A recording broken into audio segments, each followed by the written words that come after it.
Welcome to the Power and Market Report. I'm Albert Liu. My guest today is the author of numerous New York Times bestsellers, including Rich Dad, Poor Dad, the #1 personal finance book of all time. He's also the co-creator of Cash Flow, the board game, and co-founder of Rich Dad Company. This year, he released yet another title, Second Chance, For Your Money, Your Life, and Our World. Robert Kiyosaki joins me via Skype. Robert, thank you so much for coming on the program. Welcome to the Power and Market Report. How are you? Thank you, Albert. I'm honored. I'm doing great, The honor is all mine, and you know, I've been a fan for quite a while.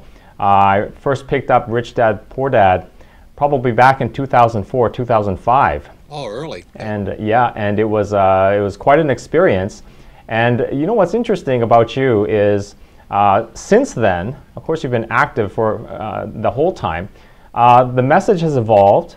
You started with pretty basic message there about independence and financial education and running your own business. But since then, you've branched out. You speak now about all kinds of things. You speak about central banking. You speak about hard money. You speak about the Federal Reserve and macroeconomics. And one thing that I really like about you is that you have mainstream or broad-based appeal, but your message at times can be quite contrarian and edgy. And the other thing about you that I enjoy is that being a motorcycle guy myself, I know that you have a passion for motorcycling, so that's yet another thing we share in common. But what I want to ask you is about coming with a contrarian message yet having this wide appeal. How do you think you've been able to do that where not everyone has? Well, it's pretty simple. I keep it simple, as you know. And too many financial experts and advisors use vocabulary or words that people don't understand. So other thing too is that, as you know, there's financial advice for poor people, middle class people, and rich people. And for poor people, there's Susie Orman. And Susie Orman's advice is very, very good. If you can't control your spending impulses, cut up your credit cards. So what happens, and it's not how much money you make. Like for Susie Orman, there's many people who make $1 and they spend 10. Well, you better listen to Susie, don't listen to me. If you can't control your spending habits because you're a habitual shopper, then Susie Orman should scold you. The second category is the middle class, and the middle class is bought into the go to school, get a job, work hard, save money, and invest for the long term in the stock market. And that's not what I do. But anyway, the middle class, their advisors are guys like Dave Ramsey, Rick Edelman, David Bach, and Tony Robbins. And basically, they tell you to turn your money over to either mutual funds, the worst possible investments of all, or ETFs and stuff like that. That's what middle class people do, is they invest for the long term in the stock market and a well-diversified portfolio. That bullshit, but that's middle class. As Dave Ramsey always says, live debt-free. Well, that's not what I do. I don't want to be debt-free. Now, Dave Ramsey is a good friend of mine. So is Susie Orman, so is Tony Robbins. We just have different ways of looking at it. So there was a long period of time where my wife and we didn't live debt-free, but we lived in a very nice house in Phoenix. Our mortgage and all the payments came up to a little over $300 a month, whereas rents in the area were about $800 or $900 for a comparable house. So we were paying less to own the house, although we had debt on it. And what drives the middle class broke is those idiots go out and try to buy the biggest houses possible. So while we were rich, we were living in this tiny little house. It was at the Point Hilton. It was a Hilton Hotel Resort, so it was pretty luxurious. We had swimming pools and all this stuff, but we kept our monthly payments, our debt, really low. Meanwhile, we were loading up on debt for apartment houses. So there's good debt and bad debt. So bad debt was debt on our private residence, and good debt is on our apartment houses. So today we have about 10,000 apartment houses. And every month our monthly cash flow is massive. But had we done what the middle class generally does is, you get a pay raise, you buy a bigger house, new car. So that's why what Dave Ramsey says and Tony Robbins and Edelman and all, they say it's very smart, just live below your means, get out of debt, and give them their money. And invest for the long term, buy, hold, and pray. But that's not what I do. But I did that for a while till I got into the rich side. So if you notice, my partners are like Donald Trump. And Donald Trump and I are rich guys. We don't have jobs. We're entrepreneurs. We invest in large real estate projects. I have 5 golf courses. I don't know how many he's got. But I also have hotels. So again, there's poor, Susie Orman, cut up your credit cards. Dave Ramsey, live debt-free, live below your means. That's drive a Toyota Prius, which is not me, and then you can be rich. So what makes the differences here is who you are and who your financial advisor is depends upon you. So if you, like I said, if you can't control your spending, I would just listen to Susie Orman all day.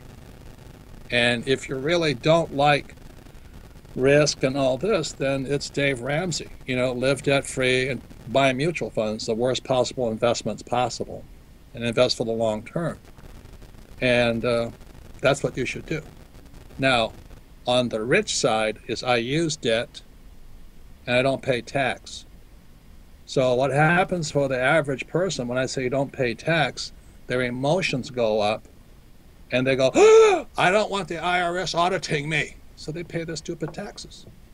It's not the IRS's fault, it's your fault. So who you listen to depends upon you.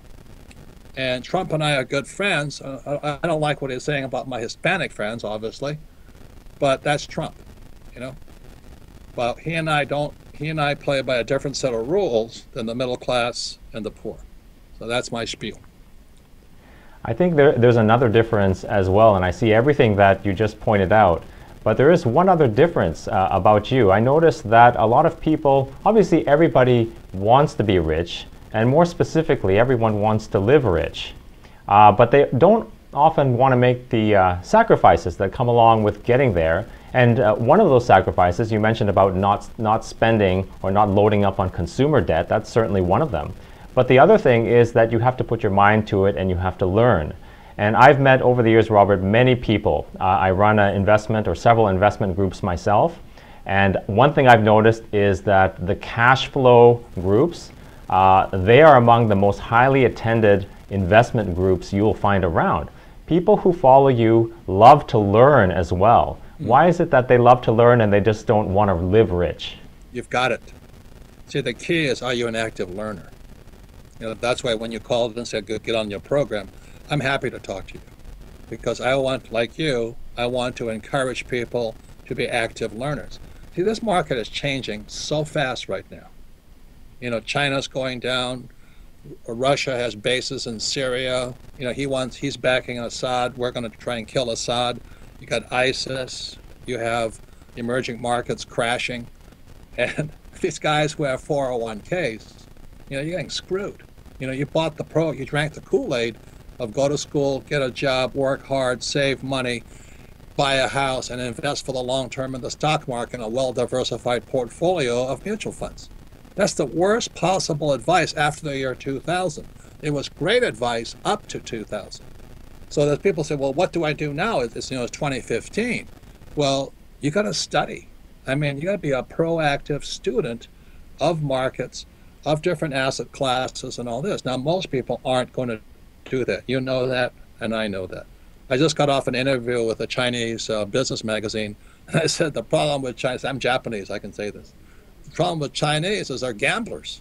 They love, they play mahjong and gamble all day, So I said, Japanese aren't that, Japanese are a little bit more methodical. And I would say that there's I'm sure you see it in your clientele, a lot of them are just gamblers. They're not students. So if you want to be a gambler, just go to Vegas, put it on the red and roll. You got 50-50, no, you probably have 47% chance. Yeah. But the house always takes a 3%. Absolutely. And I want to get back to Donald Trump and the markets a little bit later, but while we're on the topic of education, that has been sort of your central theme for decades. And one thing about Rich Dad, Poor Dad, which I think separated it Not only was it very readable, very accessible, but I think it highlighted something very important about mentoring. When we think about mentors, we usually think about positive mentors, meaning mentors that we want to emulate.